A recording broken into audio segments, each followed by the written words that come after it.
Cara, de verdade eu achei que eu fosse perder esses eônios.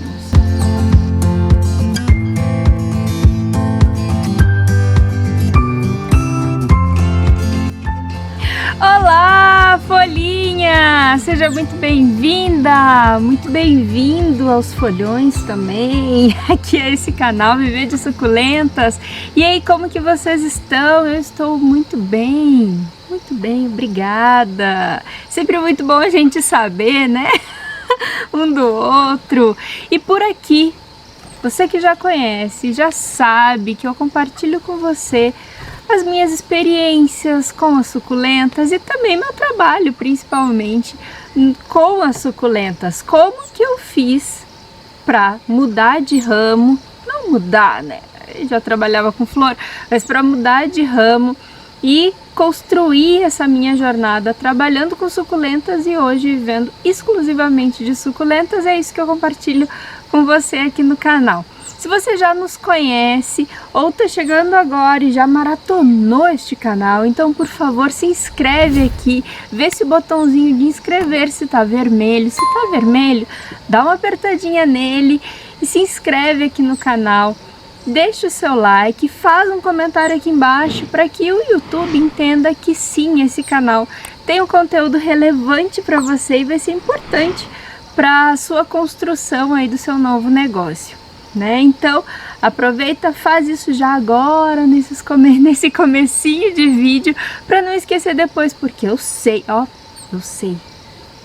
que você esquece no final, né? Aí depois, ui, e agora? Agora já foi, já passou, já nem lembro mais o que eu fiz. Então já faz isso agora para não esquecer mais para o final do vídeo. E hoje eu vou te contar, sobre como cuidar dos eônios. Sim, minha gente, eles que estão lindos e maravilhosos nesse período de outono e inverno. Esse período que eles ficam maravilhosos depois de um período de quase morte, um EQM. Que eles passam ali no final do verão, né, quando dá aqueles picos de calor e tal, passam por aquela EQM e depois já voltam ressurgindo maravilhosos, lindos. Eu vou falar pra você que eu achei que fosse perder um ou outro ali. Bom, mas é assim. É caindo que a gente aprende a levantar. E aí eu aprendi a cuidar dos eônios e vim compartilhar isso com você, principalmente para você que quer começar a viver de suculentas, que quer começar a trabalhar com suculentas. É muito importante que nós saibamos quais são os cuidados principais de cada tipo de suculenta. Então a gente vai falar sobre esse gênero, que é o gênero. Então nós vamos falar hoje especificamente sobre os eônios. E se você quer saber mais especificamente sobre alguma suculenta, então deixa aqui embaixo nos comentários, que se eu não souber eu vou pesquisar e a gente vai conversar sobre isso também.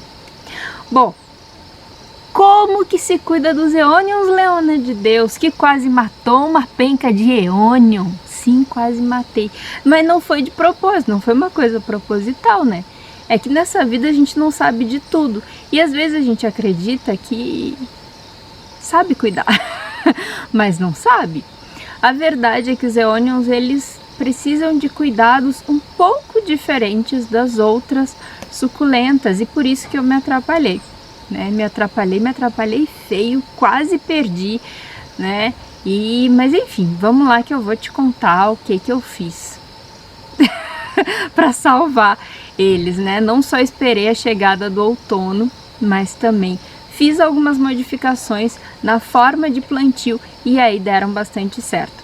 Peguei algumas dicas em vários canais aqui do YouTube, porque realmente eu acredito que são fontes mais seguras quando a gente vai em canais de colecionadores, de pessoas que cultivam, né? E também, obviamente, de outros produtores, mas como eu não tinha isso muito à mão, era um período que estava com muita chuva por aqui, então o que estava mais fácil era verificar aí no YouTube, né? Então eu fui pesquisar, fui dar uma olhada, ver o que a maioria das pessoas usa, fiz e deu certo. Primeira coisa que eu fiz, Primeira coisa que eu fiz, já anota aí. Anota, pega papel e caneta que vai ser importante esse vídeo.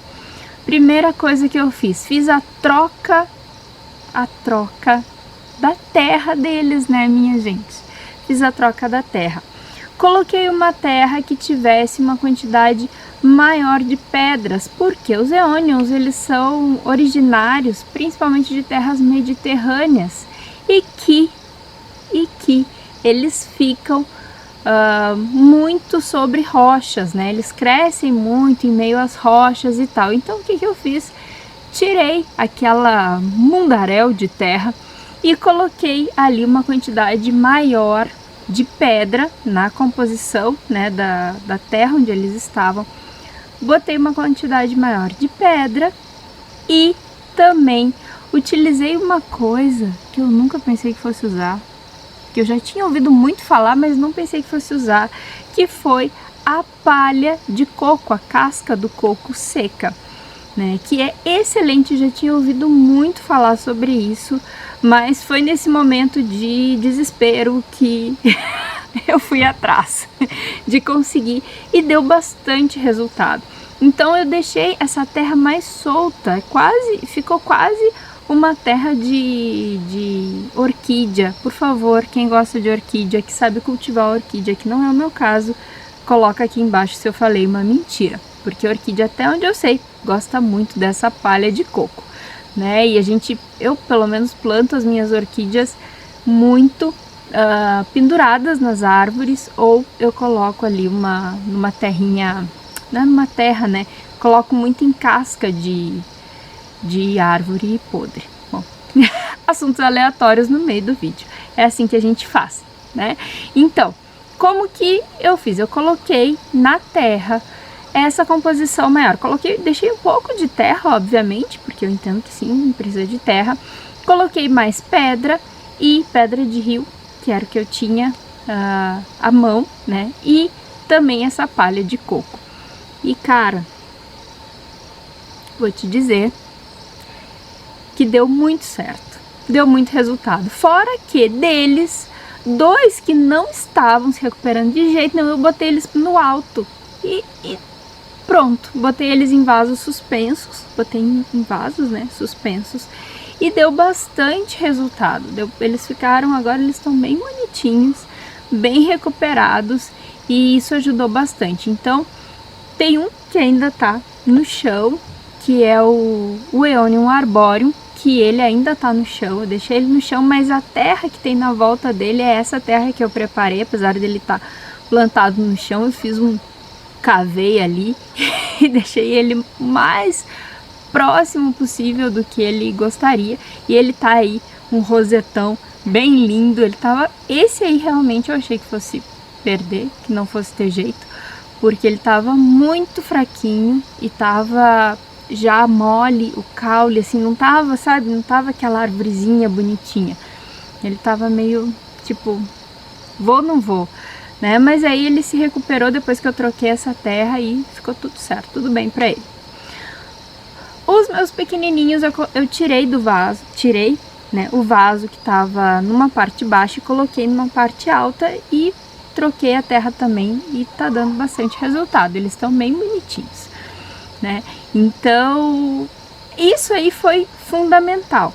E aí eu vi algumas formas também de cuidado deles.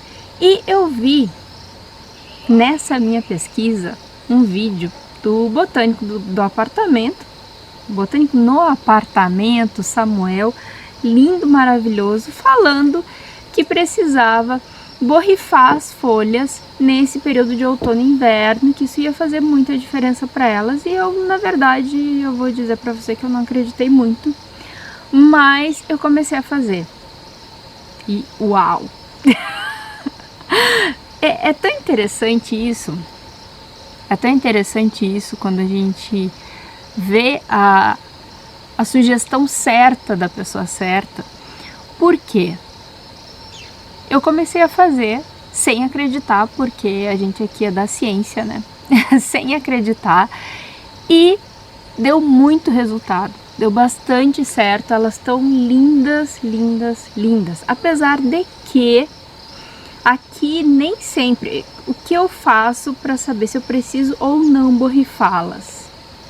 Eu vejo se realmente não tem umidade no ar, porque como elas estão do lado de fora, elas não estão dentro de casa, né? Elas estão do lado de fora, estão no tempo. Então eu verifico se de manhã elas estão úmidas, né? Que é porque pegou o sereno da noite, foi uma noite que teve sereno. Então eu deixo assim, se eu vejo que isso não aconteceu, que na noite anterior não teve sereno, então eu dou uma borrifada, porque elas estão sim na meia sombra, apesar dos eônios serem plantas de sol pleno, né? Então tem um ou outro que eles preferem ficar na meia sombra. Os meus estão, um deles, que é o arbóreo, tá no sol filtrado, né, que ele tá num canteiro e ele tá no sol filtrado, e os outros estão na meia sombra, estão embaixo de duas árvores que realmente eles só pegam um pouquinho do sol da manhã, bem pouquinho, né, porque eu realmente queria que eles se recuperassem depois desse verão intenso que teve aqui, e eles ficaram ali, né, desse jeito que eu já falei, que eu já falei pra você. Então, assim, essas duas coisas que aparentemente são tão simples, deram muito resultado para os meus eônios, né? Deram bastante resultado. E eu quero saber com você, se você tem eônio, se gosta. Na verdade, eu não comecei ainda a comercializar os meus. Eu estava numa fase de testes, agora que eu vou começar a fazer a reprodução para comercialização também, né? Mas eu quero saber contigo se você já tem eônio, se você já comercializa, como que é para você, qual é a sua experiência. Diz aqui no comentário se você gosta, né? Que o mais importante é gostar, porque se a gente não gosta, na primeira coisa a gente já desiste, né? Na primeira folhinha seca que aparece ali, a gente já desiste, né? Então me diz aqui embaixo qual é a sua experiência com os eônios, que eu vou ler tudinho, tá bom? Um grande beijo pra você, muito obrigada por ter ficado até aqui e até a próxima. Tchau, tchau.